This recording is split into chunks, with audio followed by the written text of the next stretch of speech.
¿Qué tal? Muy buenos días. El día de hoy vamos a hablar sobre el populismo del siglo XXI. Ok. ¿De dónde se origina el populismo y la actualidad? El origen es latino y viene de la palabra populus. Básicamente, en la época romana existía un grupo de personas llamados los populares. Estos personajes no tenían un derecho dentro del Senado romano, pero eran bastante apoyados debido a sus ideales y que conectaban con las personas. Uno de sus mayores exponentes fue Julio César. ¿De qué trata el populismo? Bueno, trata de campeonar al ciudadano común versus una élite. Y lo hacen esto a través de la retórica, generalmente utilizando palabras que conecten con el ciudadano común. Y lo hacen a través de un mensaje bastante común, que es el nosotros versus cierta amenaza. En la actualidad tuvimos líderes como fueron Evo Morales, Hugo Chávez, Rafael Correa, todos ellos considerados populistas. Y si analizamos un poco su retórica, podemos ver cómo conectaban bastante con los ciudadanos comunes. Además tenían, por ejemplo, Hugo Chávez, esta idea de nosotros, de los venezolanos contra el imperio, que se refería a Estados Unidos. Y algo parecido pasaba con Evo Morales y Rafael Correa. Ok, ¿cómo actúan los populistas en general? Mucho, mucho de los populistas depende en su apoyo de los simpatizantes. Y esto lo hacen a través de diferentes maneras. Generalmente ha existido la manipulación de información o por lo menos los sesgados.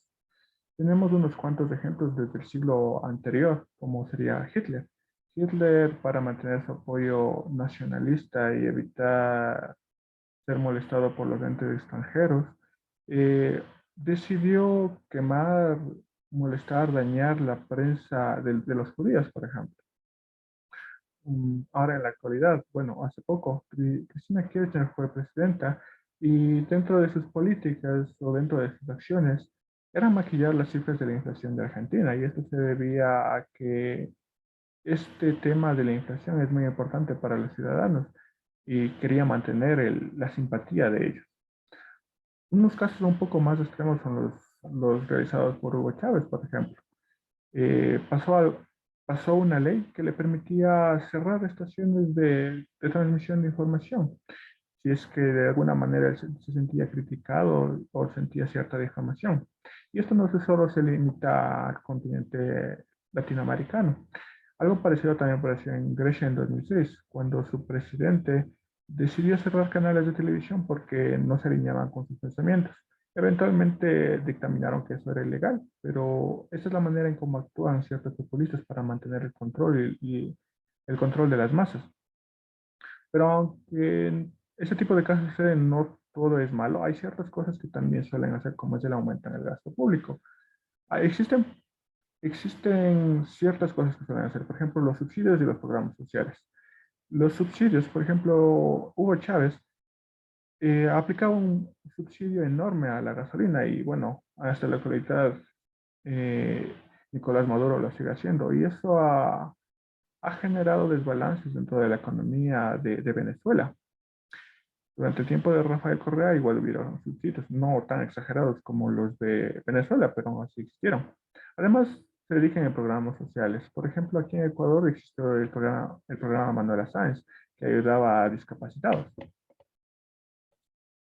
Ok, aunque todos los líderes tienden a hacer ciertas cosas parecidas como para tratar de mantener la simpatía de sus seguidores, esto no implica si es que el gobierno va a ser equivocado o si van a hacer las cosas bien. Tenemos dos ejemplos muy importantes, uno de Venezuela con Chávez y uno de Brasil con Lula.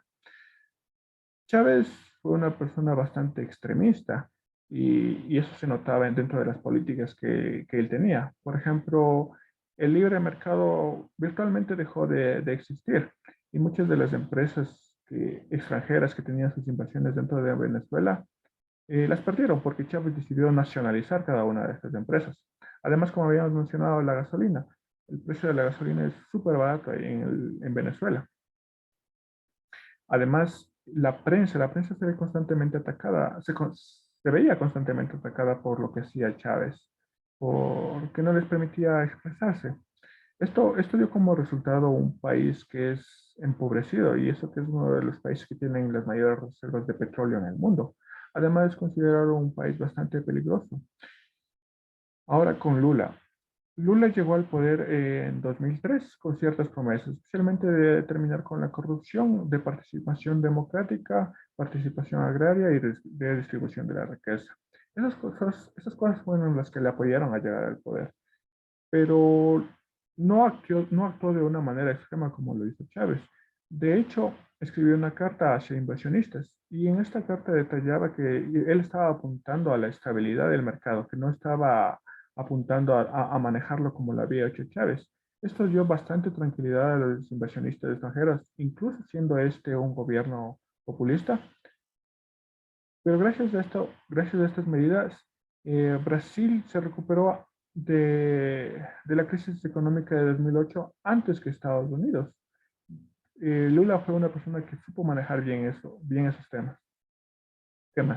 Además, debido a sus políticas económicas, fue capaz de pagar la deuda, una deuda al FMI que ellos tenían.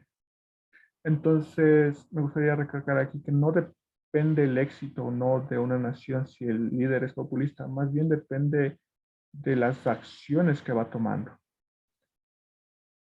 Y para concluir, me gustaría recalcar en todo lo que hemos revisado. Bueno, el populismo es súper antiguo, desde Julio César. Además, tiene ciertas características similares, como es mantener la simpatía de las personas, a veces controlando los medios de comunicación o dando ciertos incentivos económicos como los subsidios. Pero principalmente, el éxito de la nación depende de las políticas del líder, más no solo si es populista o no. Gracias.